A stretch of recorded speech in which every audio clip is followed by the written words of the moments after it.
सम्मानित साथियों, आज देश में क्या कुछ चल रहा है ये किसी से भी छिपा नहीं है। और भारत के संविधान लागू होने के मात्र 72 सालों में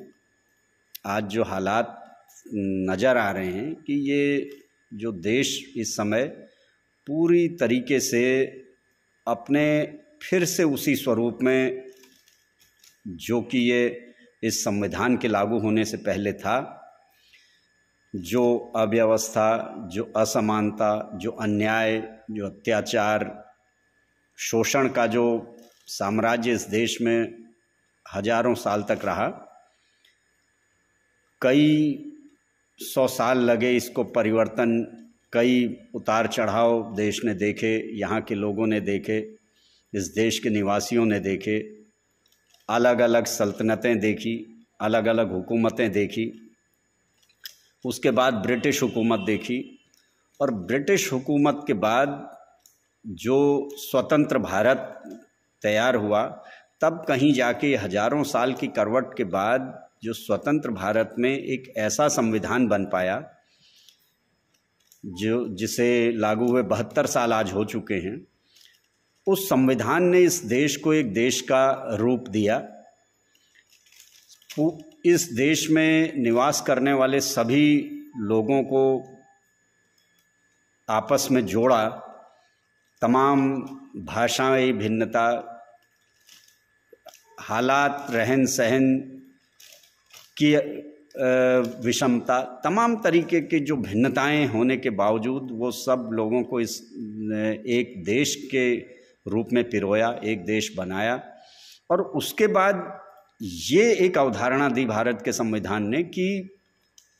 कालांतर में जो हुआ, जो भारत बना वो बना, लेकिन अब इस भारत को किस प्रकार का बनाया जाएगा, एक ये खाका भी खींचा कि अब हम इस भारत को किस प्रकार का बनाना चाहते हैं। कालांतर में जो अव्यवस्थाएं रही,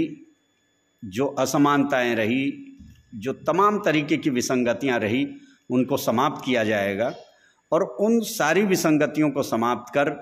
जिन तबकों के साथ हजारों साल तक जिन्हें न्याय नहीं मिला, जिनके साथ जिनके शिक्षा के दरवाजे बंद हो गए, जिनके तमाम हर तरीके का जो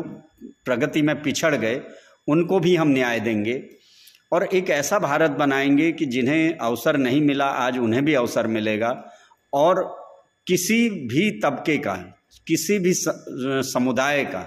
किसी भी वर्ग का यहाँ पर के साथ यहाँ अन्याय नहीं होगा, उत्पीड़न नहीं होगा। हर वर्ग को शासन न्याय दिलाएगा, चाहे वो तबका कितनी भी कम संख्या में हो, लेकिन उसको न्याय देना ये एक राज्य के ऊपर जिम्मेदारी दी गई। तो ऐसा एक आदर्श अद्भुत संविधान हमें मिला। लेकिन संविधान लागू होने के बाद दो ही बातें हुई कि एक और जो संविधान लागू होने से पहले जो अव्यवस्था चलती थी, जो अन्याय का शासन चलता था, जो विषमतावादी सामाजिक व्यवस्था थी, लेकिन उस व्यवस्था में ये था कि चंद मुट्ठी भर लोगों ने वो व्यवस्था रची थी अपने स्वार्थ के लिए, अपने फायदे के लिए, और केवल अपने स्वार्थ और फायदे के लिए रची थी। वो लोगों को ये संविधान अखरने लगा। वो जो चंद लोग हैं, वो जो मुट्ठी भर लोग हैं, जो केवल अपना हित चाहते हैं, केवल अपनी सर्वोच्चता बनाए रखना चाहते हैं, केवल अपनी स्वार्थ सिद्धि चाहते हैं, बाकी सारे देशवासियों का शोषण कर, उनके साधन संपत्ति पे कब्जा, उनके अधिकारों पर कब्जा, उनको निरीह और बेबस बनाकर केवल अपना राज करना, अपना सुख भोगना, अपने ऐशो आराम जो करना चाहने वाला तबका था, उस तबके को यह संविधान पसंद नहीं आया। और उस तबके ने इस संविधान के लागू होते ही बड़ी तेजी से अपना काम शुरू कर दिया कि किस प्रकार हम इस संविधान से पीछा छुड़ाएं, क्योंकि जो हमारी सर्वोच्चता थी, जो हमारा एक छत्र शासन चलता था, बाकी सब हमारे गुलाम हुआ करते थे, बाकी सबको हम अपने मर्जी के अनुसार चलाते थे, लेकिन आज वो लोग भी हमारे बराबरी पे चलने लगे हैं, कई जगह वो हमसे आगे बढ़ने लगे, उन्हें ये रास नहीं आया। उनको ये संविधान पसंद नहीं आया, तो उन्होंने इस संविधान में तमाम तरीके की कमियां प्रचारित करना, बताना आरंभ कर दिया और भीतर भीतर एक ऐसी कार्य योजना तैयार की कि शासन सत्ता तक हम पहुंच जाएं और उसके बाद इस संविधान को हम निष्प्रभावी कर दें या इसको हटा दें और फिर हम अपनी मनमर्जी का जो पुराना जो भारत था, जो वो गैर बराबरी पर आधारित, अन्याय शोषण पर आधारित जो भारत था, वो फिर बनाने का सपना लेकर वो काम करने लगे। दूसरी ओर क्या हुआ कि जिन लोगों को इस संविधान ने हजारों साल के शोषण से मुक्ति दिलाई, हजारों साल के से जो उनके अधिकार बिल्कुल उनसे छीने गए थे वो बहाल कर दिए,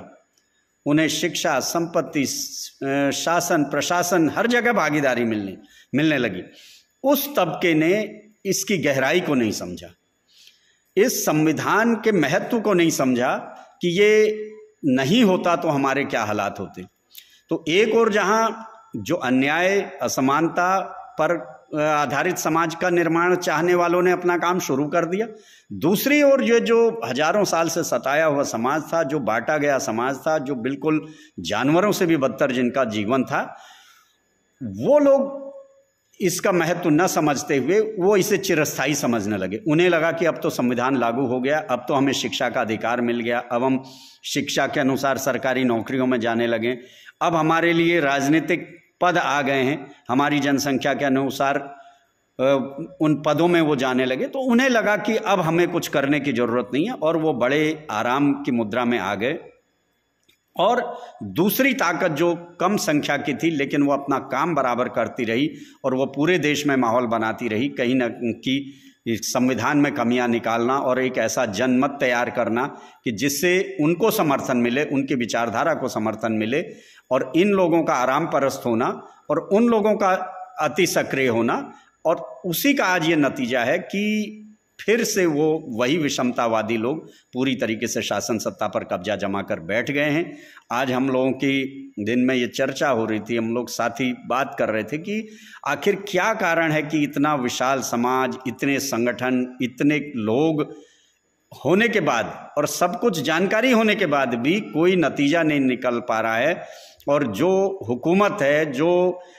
अमानवीय व्यवस्था लागू करने वाले लोग हैं, वो लगातार एक के बाद एक जुल्म ढाते जा रहे हैं, संविधान के प्रावधानों को निष्प्रभावी करते जा रहे हैं। और यहाँ का जो शोषित, वंचित, मूल निवासी समाज है, जो इस देश का जो सदियों से जिसका सब कुछ छीन लिया गया, उस समाज का एक एक कर सब कुछ अधिकार छीनते चले जा रहे हैं। उसको शिक्षा से दूर करने की पूरी तैयारी कर ली गई है, उसको सरकारी सेवाओं से दूर करने की पूरी तैयारी कर ली गई है। तो उसके बावजूद भी ये समाज क्यों नहीं समझ पा रहा, तो उसको हम एक ये दो पंक्तियों में कहा जाता है कि रात भर कश्ती चली फिर भी वहीं थे हम, सुबह के सूरज ने कहा लंगर से बंधे हो तुम। तो आज उन संगठनों की स्थिति ऐसी हो गई है कि वो सब सोच रहे हैं हम बहुत बड़ा काम कर रहे हैं। तमाम नेता देश में सैकड़ों, हजारों की संख्या में, छोटे बड़े मिला के हजारों की संख्या में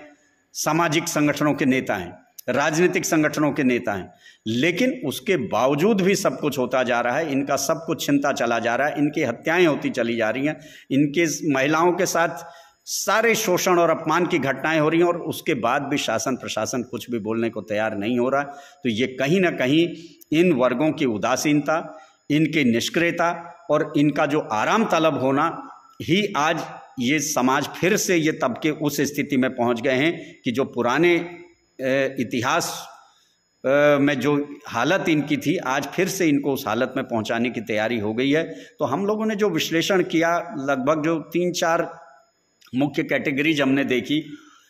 कि सबसे मुख्य जो था, जिनकी जिम्मेदारी बनती है, जो शासन में बैठे लोग हैं। आज संविधान ने लगभग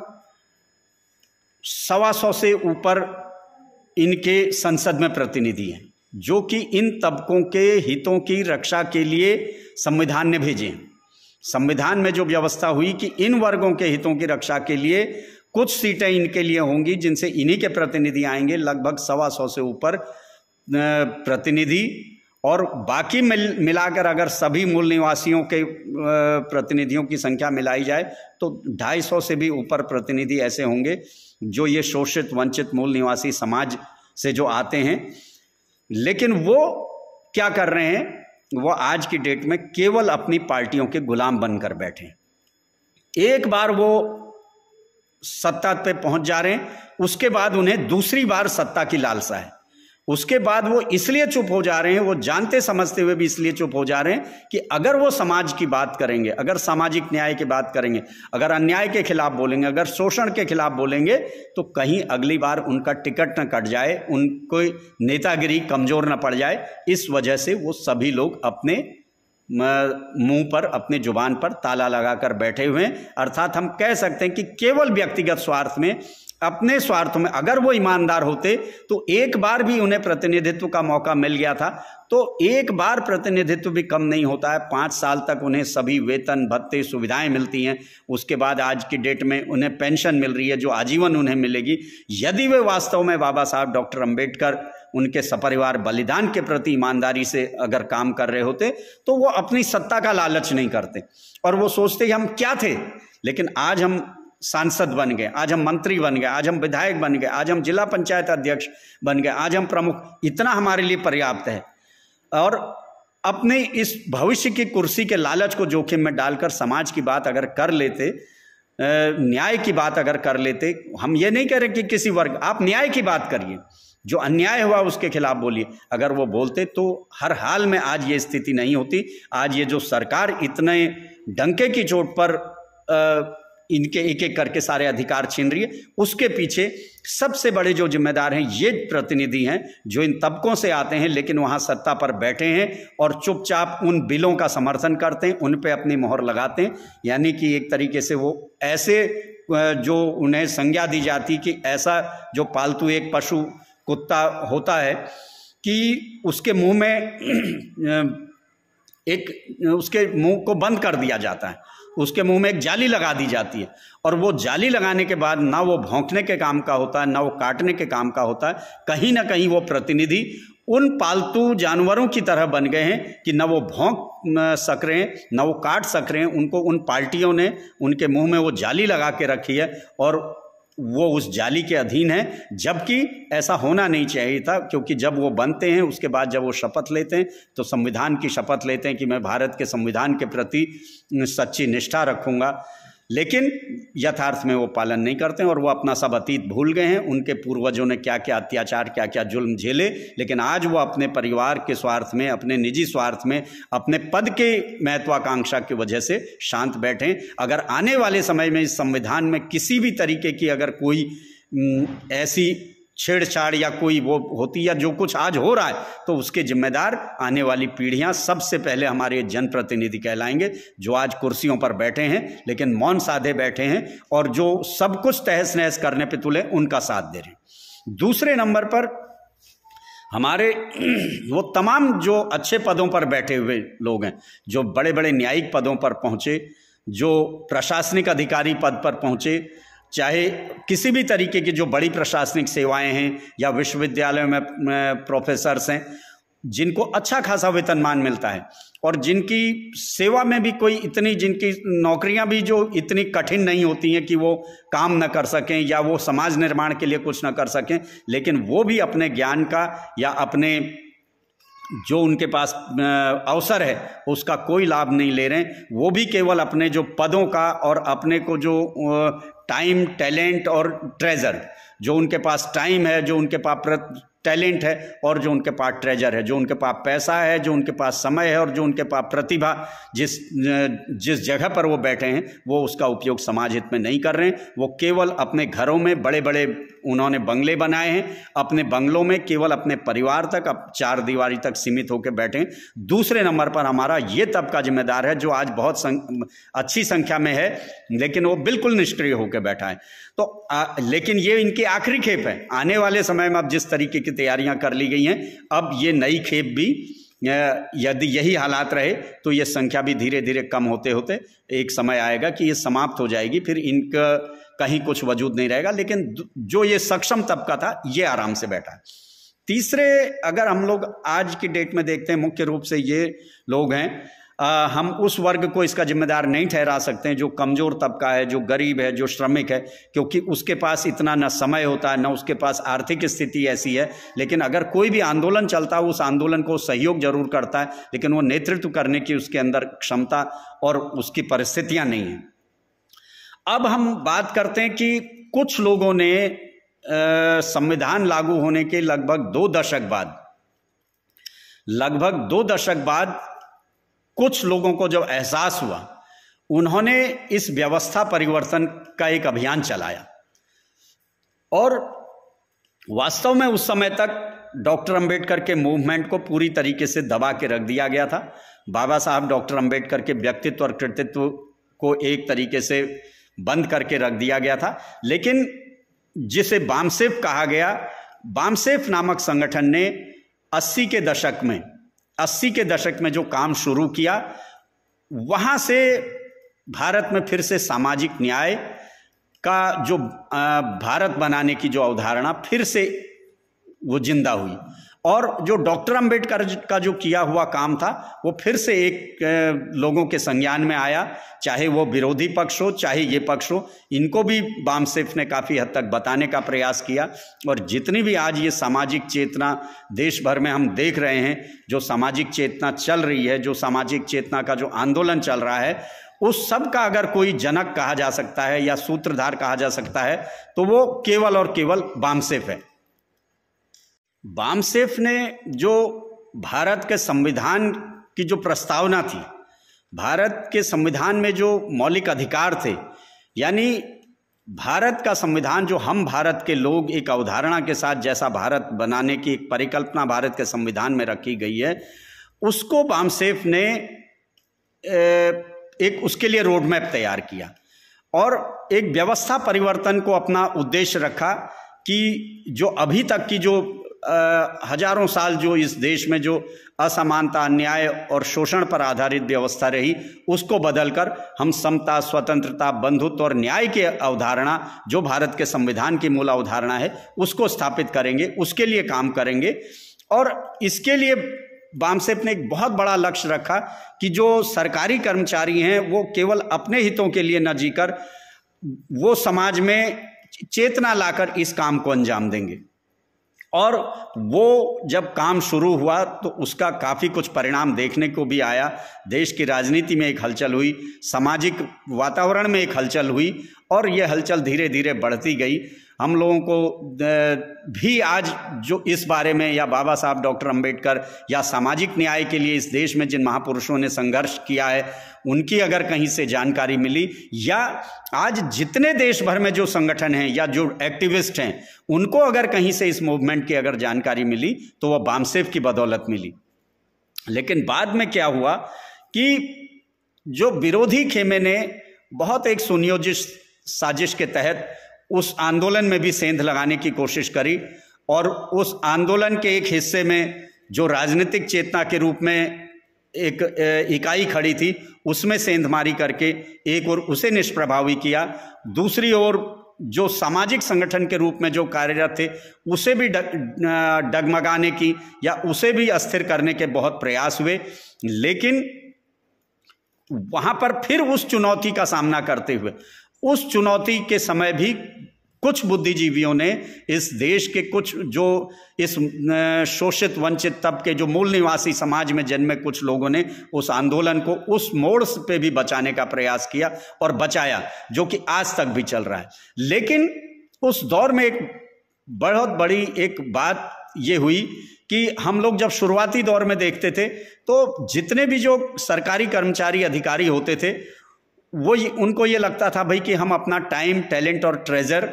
समाज को जगाने में, भारत में एक न्यायवादी भारत बनाने की दिशा में लगाएंगे, तो वो अपनी नौकरियों को पर्याप्त समझते थे। और उनको ये एहसास था, बामसेफ ने उन्हें एहसास कराया था कि आज आपको जो ये तनख्वाह मिल रही है, जो भत्ते मिल रहे हैं, जो सुविधाएं मिल रही हैं, आपके पास ये पहले कहीं कुछ नहीं था। और उन्होंने भी इस चीज़ को ज़्यादातर लोगों ने, जिन लोगों ने काम किया, ये माना और उन्होंने अपना समय, हुनर और पैसा समाज पे खर्च करना प्रारंभ किया। लेकिन कुछ ही समय में ये साजिश कहाँ से शुरू हुई ये समझना पड़ेगा। ये भी मुझे लगता है ये कोई ना कोई बहुत बड़ी साजिश का हिस्सा है कि कुछ ही सालों में हम देखने लगे कि वही कर्मचारियों का एक बहुत बड़ा तबका वो तमाम तरीके से, जब हमने देखा, वो अलग अलग कंपनियों का प्रचार करने लगे, वो आर्थिक लाभ कमाना उनके जीवन का उद्देश्य बनने लगा। तो कई बार हमारी चर्चाएं हुई, भाई आप कर क्या रहे हैं, तो वो हमें जवाब ये देने लगे कि भाई पहले आर्थिक आज़ादी का अभियान हम चलाएंगे, आर्थिक अगर आज़ादी हो जाएगी तो सामाजिक आज़ादी हम हासिल। ये जो उनके दिमाग में एक जो धारणा बैठाई गई, ये धारणा एक बहुत खतरनाक धारणा रही, जिससे देश भर के हजारों लाखों कर्मचारियों को जो व्यवस्था परिवर्तन के आंदोलन में काम करने लगे थे, उनको आर्थिक आज़ादी के अभियान का पाठ पढ़ाकर उनको उस काम से हटाकर इस ओर मोड़ दिया गया। और हमने अपनी आंखों से देखा है, अनगिनत ऐसे कर्मचारी हमने देखे हैं जिन्होंने कई कंपनियों में जुड़ने के बाद उन कंपनियों के जो बड़े बड़े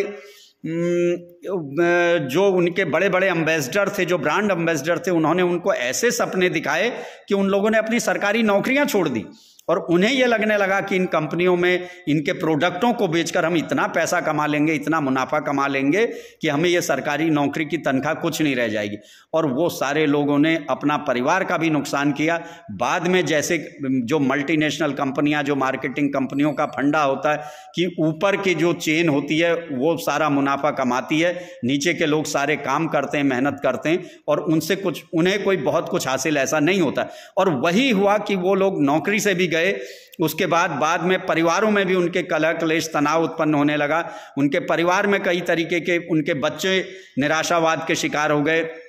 अन्य तमाम चीज़ों, लेकिन उन्हें उस दौर में ये समझ में नहीं आया। और आज भी मैं देखता हूं कि जो लाखों हजारों लाखों कर्मचारी ऐसे हैं जो एक तरफ संगठनों से जुड़े हुए हैं, एक तरफ वो सामाजिक संगठनों में सामाजिक कार्यकर्ता होने की बात करते हैं और दूसरी तरफ वो कई कंपनियों से जुड़े हुए हैं, कई कंपनियों से जुड़ के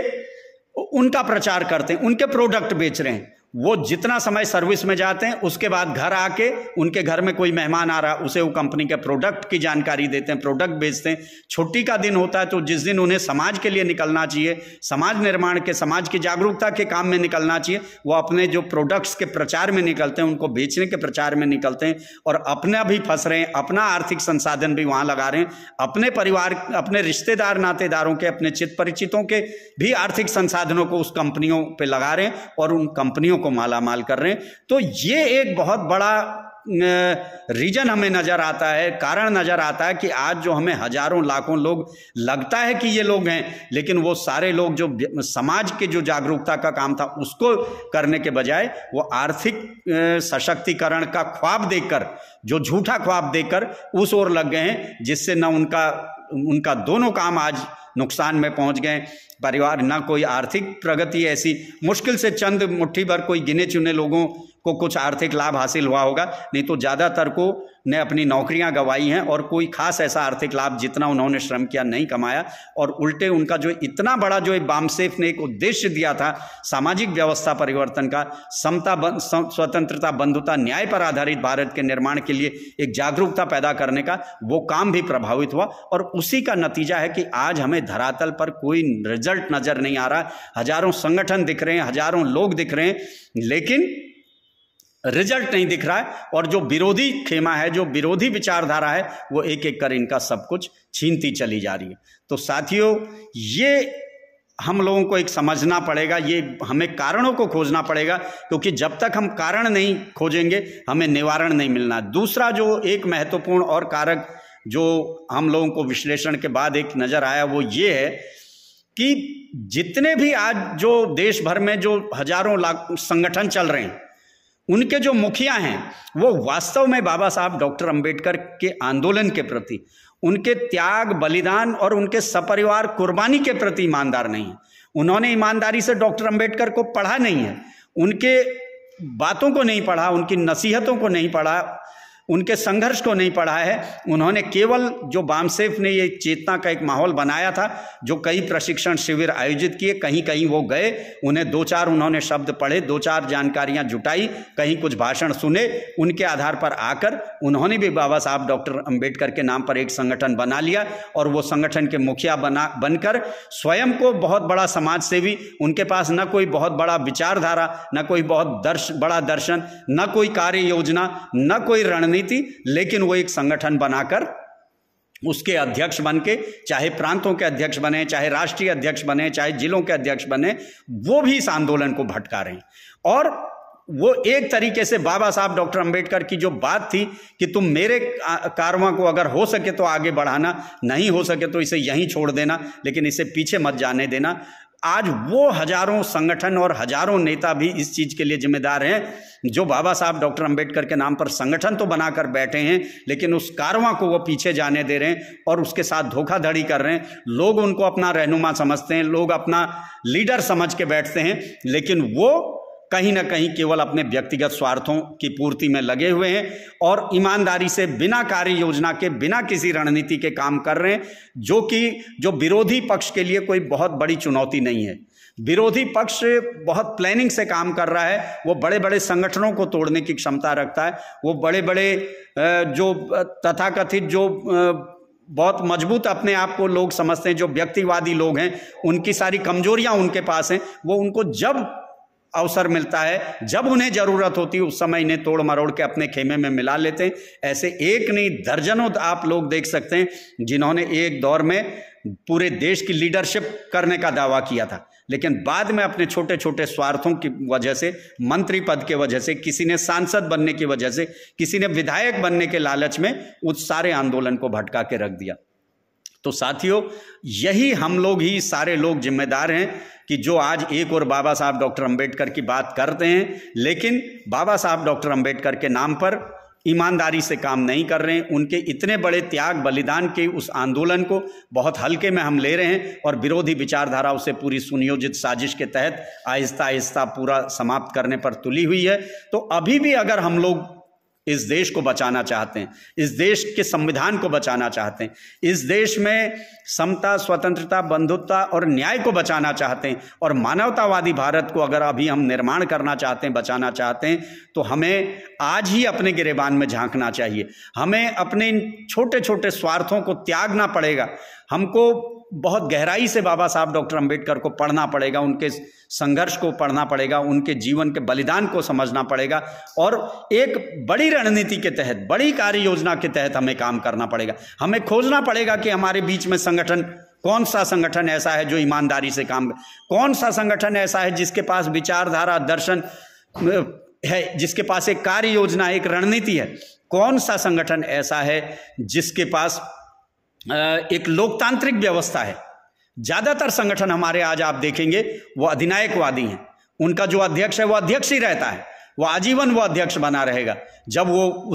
उसका निधन होगा तब कोई दूसरा अध्यक्ष बनेगा। स्वयंभू जो संगठन बने हुए हैं, हमको ये ढूंढना पड़ेगा कि हम अगर इस तरीके के जो अधिनायकवादी संगठनों से, जो सुप्रीमोवादी संगठनों से और तानाशाही भरे संगठनों की और अगर हम देखे रहेंगे और हम सोचेंगे ये हमारा भला कर देगा, तो ये आज पॉसिबल नहीं है। आज आपको बहुत बड़े एक संगठन से लड़ना है, एक संस्थान से लड़ना है, तो आपको एक बहुत बड़ा संगठन, संस्थान का साथ देना पड़ेगा, उसको खोजना पड़ेगा। कौन सा ऐसा संगठन है जो लोकतांत्रिक है, जो परिवारवाद से बचा हुआ है, जिसमें कोई सुप्रीमोवाद नहीं है, जिसमें कोई व्यक्तिवाद नहीं है, जिसमें कोई तानाशाही नहीं चल रही है। ऐसे संगठन को तलाश कर उसे मजबूत करना पड़ेगा और उसके बैनर तले एकजुट होकर काम करना पड़ेगा। अन्यथा हम लोग अपनी ये छोटी छोटी दुकानें सब सजाए रह जाएंगे, अपने अपने